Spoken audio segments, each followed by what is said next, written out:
ساتوی پسروینو داد شهیدانو کور داد باتورانو کور داد باتورانو کور داد باتورانو کور داد باتورانو کور ساتوی پسروینو داد شهیدانو کور داد Good evening and thank you for joining us on this Monday, July 21, 2025. I'm Suleiman Talash and you're watching English News Bulletin from RTA News. Let's dive into today's news updates.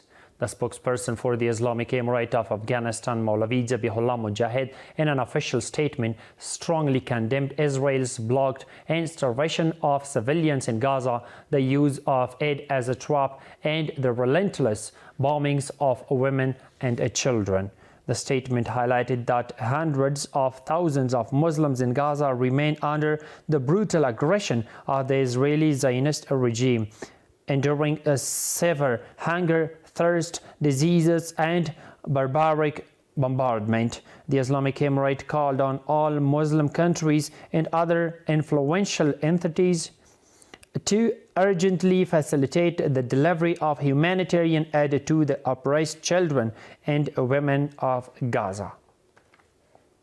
The Islamic Emirates ambassador to Qatar, Sohail Shaheen, met with several Afghan businessmen residing in that country. The Afghan embassy in Doha stated that the discussions focused on strengthening trade relations between Afghanistan and Qatar, marketing Afghan agricultural products, organizing exhibitions for Afghan goods, and facilitating trade opportunities. In a recent meeting with UN High Commissioner for Refugees Filippo Grandi, Maulavi Abdul Salam Hanafi expressed support for any mechanisms aimed at addressing refugee issues. Mr. Grandi acknowledged the Islamic Emirates' effective management of Afghan returnees. Additionally, Foreign Minister Maulavi Amir Khan Muttaqi noted that neighboring countries began repatriation efforts without sufficient domestic preparation and urge greater attention and support from the international community. Here is a detailed story. The Deputy Prime Minister for Administrative Affairs, Maulavi Salam Hanafi, told in a meeting with UNHCR Commissioner for Refugees Filippo Grandi and his delegation that the process of repatriating Afghans from neighboring countries has sped up, with 30 to 35,000 Afghans returning daily through the Islam Qala port. At a meeting, Mr. Filippo Grandi mentioned that although the mass deportation of Afghans from neighboring countries is still happening, the Islamic Emirate has been able to handle this situation effectively. Mr. Filippo Grandi, during his visit to Afghanistan, expressed satisfaction with the current security situation in the country, as conveyed by the officials of the Islamic Emirate. He also emphasized the international assistance holds special importance for reintegration of returning refugees into society. After ongoing meetings and the persistence of the Islamic Emirate, the representative of the Iran's Ministry of Foreign Affairs in Khorasan Azeri province recently announced that the legal residence period for Afghan refugees in Iran has been extended by 2 additional months. The deadline for Afghan refugees in Iran has been extended to September 15. Afghan refugees without legal documents will incur a residence fine if they do not leave the country by this date. The Minister of Foreign Affairs of the Islamic Emirate, Maulavi Amir Khan Muttaqi, stated that the international community and relevant organizations should take greater responsibility in facilitating the return of Afghans. He also emphasized that neighboring countries should honor the principles of good neighborliness. In a meeting with the President of the Islamic Republic of Iran, I conveyed that refugees returning to Afghanistan should do so gradually. I delivered this message to the Foreign Minister and other officials as well. We again stress that Afghans who left for other countries did so out of necessity because of war, economic devastation, and hardships that were here. Now, by the grace of Allah, peace has been returned and they are coming back to their homeland, but not in a dishonorable way. Besides Iran, Pakistan has also frequently detained and forcibly deported Afghan refugees, which goes against the principles established by its neighboring countries. Recently, the Pakistani government has decided not to extend the validity of the temporary residence card for Afghan refugees. Afghans who are currently being deported from Pakistan will be blacklisted, preventing them from re-entering the country. The inclusion of deported Afghans on the blacklist is a part of a broader change in national policy. Since the beginning of the current year, 1404, approximately 1,200,000 returnees have been deported from neighboring countries. The Ministry of Refugees and Repatriation assures that the Islamic Emirate is fully prepared to assist these returnees domestically.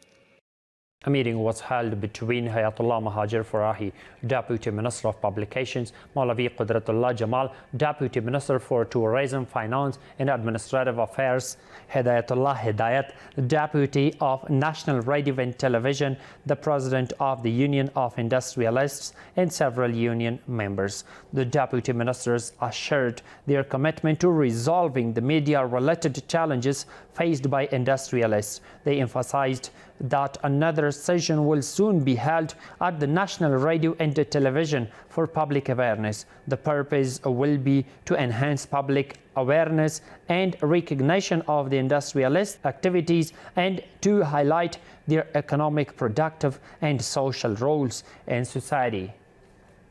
The Minister of Education, Maulavi Habibullah, during an official visit to Parwan province, inspected several schools as well as the Parwan Higher Arabic Darul Uloom. In a meeting with the provincial education officials, the Minister emphasized the importance of improving the quality of education, implementing administrative reforms, and utilizing resources effectively. He pledged that the Ministry of Education, in coordination with local authorities, will implement special programs to strengthen the educational process in Parwan province. Director General of the Afghan Red Crescent Society, Sheikh Shahabuddin Dilavar, met with Mohammad Al-Shama, head of the Danish Red Cross for Afghanistan, and his accompanying delegation to discuss assistance for returnees. The Afghan Red Crescent Society stated that during the meeting, the head of the Danish Red Cross emphasized the continuation of their support for returning migrants and needy families. On the other hand, a meeting was held in Nimruz province chaired by Provincial Governor Sheikh Mohammad Qasim Khalid to discuss measures to prevent the smuggling of copper and iron. The governor's office stated that Sheikh Mohammad Qasim Khalid emphasized the need to curb the smuggling of human hair, iron and copper. He noted that due to the effective performance of security forces, such smuggling has significantly decreased across the country. A cooperation agreement worth over $900,000 has been signed between the Ministry of Refugees and Repatriation and the Norwegian Refugee Council (NRC). According to the ministry, this amount will be distributed in cash to support the construction and repair of shelters for nearly 500 returning displaced and host community families in Badghis province.